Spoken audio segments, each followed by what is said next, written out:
I am continuing my reading. What I'm doing in this series is to read through the entire standard works of the Church of Jesus Christ of Latter-day Saints. This consists of the Bible, the Book of Mormon, the Doctrine and Covenants, and the Pearl of Great Price. I am reading in a chronological order of events, not according to publication or volume, so I will be skipping around a bit as I move along. So we have read the beginning of the reign of Zeniff. I think we've actually finished the full reign of Zeniff, chapters 9 and 10 in Mosiah. Let us now return to Omni. Finish this out. Because now we get to the point where Benjamin is probably king in Zarahemla. Zeniff is down in the land of Nephi. He's just ending his rule, and his son Noah is becoming king. So let us read the rest of Omni here. We will now read verses 24 through 26. And behold, I have seen in the days of King Benjamin a serious war and much bloodshed between the Nephites and the Lamanites. But behold, the Nephites did obtain much advantage over them, yea, insomuch that King Benjamin did drive them out of the land of Zarahemla. And it came to pass that I began to be old, and having no seed, and knowing King Benjamin to be a just man before the Lord. Wherefore I shall deliver up these plates unto him, exhorting all men to come unto God, the Holy One of Israel, and believe in prophesying, and in revelations, and in the ministering of angels, and in the gift of speaking with tongues, and in the gift of interpreting languages, and in all things which are good. For there is nothing which is good save it comes from the Lord, and that which is evil cometh from the devil. And now, my beloved brethren, I would that ye should come unto Christ, who is the Holy One of Israel, and partake of his salvation, and the power of his redemption. Yea, come unto him, and offer your whole souls as an offering unto him, and continue in fasting and praying, and endure to the end, and as the Lord liveth, ye will be saved. I want to say, I like this here. He doesn't say, believe in the prophets, but believe what the prophecies of the prophets. He doesn't say, believe in our revelations. He's saying, just believe in prophesying.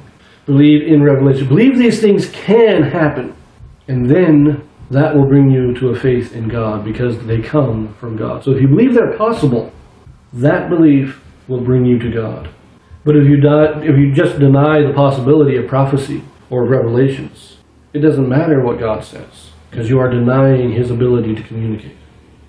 And on a final note, go back here. There was a great war between the Nephites and the Lamanites. King Benjamin fought them out, and they drove them out of Zarahemla.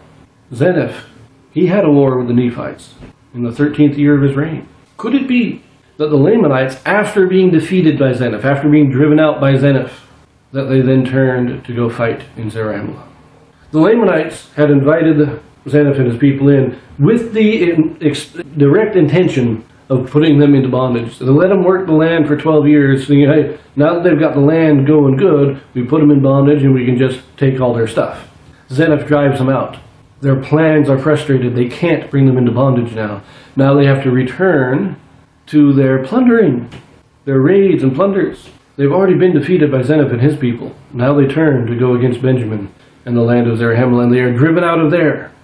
After this war during the time of King Benjamin, we don't get much indication that there's the Nephites, or that the Lamanites are attacking the Nephites in Zarahemla. But we do have continual conflict with the people of Zeniff. We will read about that as we go along. It just seems to me that that is about the same time period.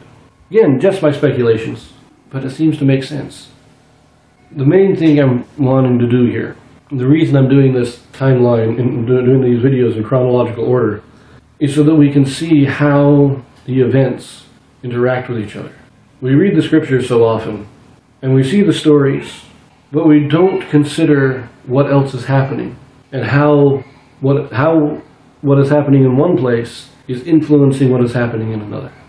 Especially in the Book of Mormon, where we have these episodes.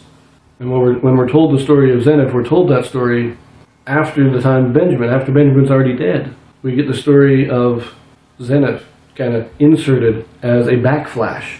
And because of that, we don't often consider what was happening in Zarahemla at the time that Zeniff is in the land of Nephi. We don't consider what is happening among the Lamanites. Of course, we don't have a lot written about the Lamanites, but when we look at the timeline, when we line things up, we start to get an indication, we start to understand things better. We understand in my opinion, as we will see, especially when we get into the time of Alma, But we start to see the political structures. They start to become clearer in our minds. The economy, the social order. We see the background of what is behind these stories. Not just the events that are being described, but the wider culture. We start to piece it together as we look at things chronologically. So this is an interesting thing. While Zeniff is fighting off the Lamanites in the land of Nephi in the south, Benjamin has to fight the Lamanites, driving them out of Zarahemla in the north. I leave that here. We return to Mosiah next, so I will see you there.